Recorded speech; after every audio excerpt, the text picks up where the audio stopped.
Alors, on en est à la dernière capsule pour mieux comprendre mes questions, pour mieux réussir mes examens. Alors, la troisième étape pour bien comprendre, c'est d'écrire une réponse appropriée et complète. Alors, pour y arriver, il faut que tu compares ta réponse aux mots interrogatifs que tu avais déjà surlignés ou encore aux consignes que tu avais surlignées, c'est-à-dire le verbe, et déterminer si ta réponse, elle est vraiment logique. Alors, je vais te donner un exemple.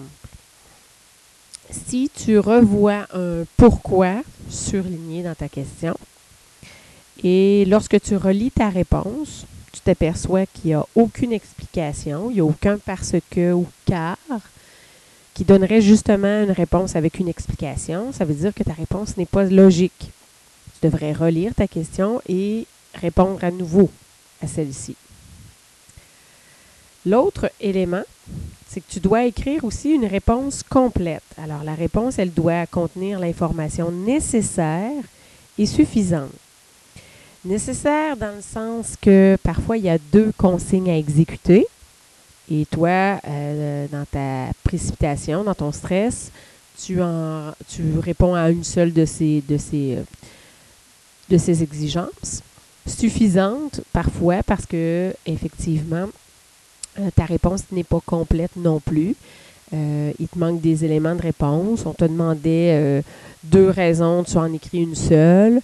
On te demandait de citer, tu ne cites pas une phrase, par exemple, complète. Tu pars en plein milieu de la phrase, etc. Donc, c'est tous des éléments que tu pourrais valider en te vérifiant à la fin de ton questionnaire, tout simplement.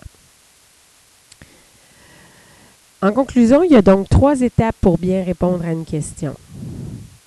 Alors, si on regarde encore c'est quoi les étapes, il faut d'abord que tu comprennes la question en surlignant les mots-clés ou encore les verbes d'action ou encore il faut que tu t'organises pour comprendre les mots qui te font des difficultés.